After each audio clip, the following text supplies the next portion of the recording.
झारखंड में इस वक्त जो एसएससी सीजीएल परीक्षा परिणाम में धांधली का मुद्दा गरमाया हुआ है।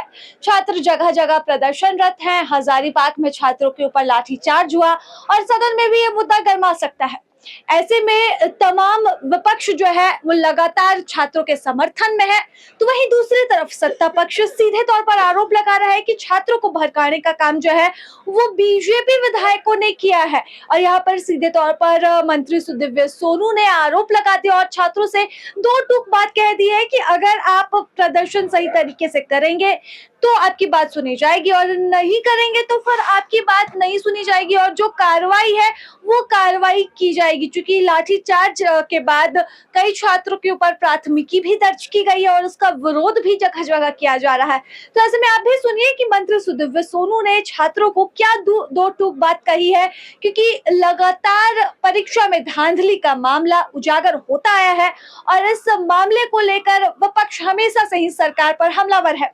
10 लाख नौकरियों का वादा जो सरकार ने किया था वो वादा पूरा नहीं हो पाने के बाद सरकार ने आखिरी समय में कई ऐसी बहालियां निकाली जिससे छात्रों को उसका लाभ मिल सके।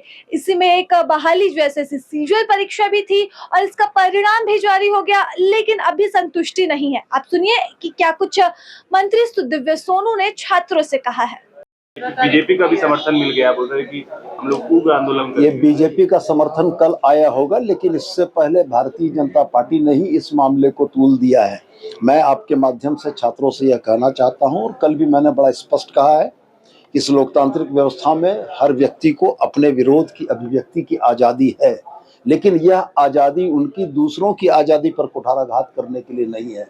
अगर वो सड़कें बाधित करेंगे, आम जनजीवन को प्रभावित करेंगे, तो विधि सम्मत कार्रवाई के हकदार होंगे। और साथ ही कल भी यह मैंने कहा था, जिसको मैं पुनः दोहराता हूँ, अगर छात्र उचित प्लेटफॉर्म पर अपनी बात रख के अपनी समस्याओं का समाधान चाहते हैं तो सरकार तत्पर है। लेकिन साथ में मैं यह भी कहना चाहता हूं कि जेएसएससी में सबूतों के नाम पर जो ब्लैंक सीडी दी गई है, इस ब्लैंक सीडी से समाधान नहीं होगा। अगर छात्रों के पास इस परीक्षा में हुई किसी विसंगति का कोई तथ्यात्मक प्रमाण है तो उनको सबके समक्ष लाना चाहिए।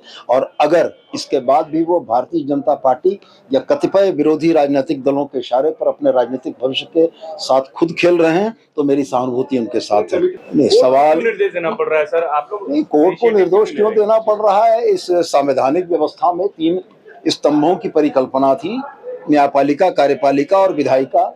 जाहिर तौर पर न्यायपालिका, कार्यपालिका और विधायिका एक समन्वय स्थापित करके समाज की बेहतरी के लिए काम करते हैं, तो आप उनके इस अधिकार को चुनौती नहीं दे सकते हैं कि उन्होंने क्यों किया। और अगर आप ये कहते हैं कि कोर्ट को निर्देश देने की क्यों जरूरत पड़ी, तो निश्चित रूप से न्यायाधीश सरकार को यह बताने और समझाने के लिए होता है कि जनअपेक्षा या जनभावनाएं हैं, इस पर सरकार संज्ञान ले और सरकार संज्ञान ले। कौन सी जांच करवाएंगे सर? आप लोग बोल रहे हैं सीबीआई की जरूरत नहीं है, तो फिर कौन सी? सीजीएल की।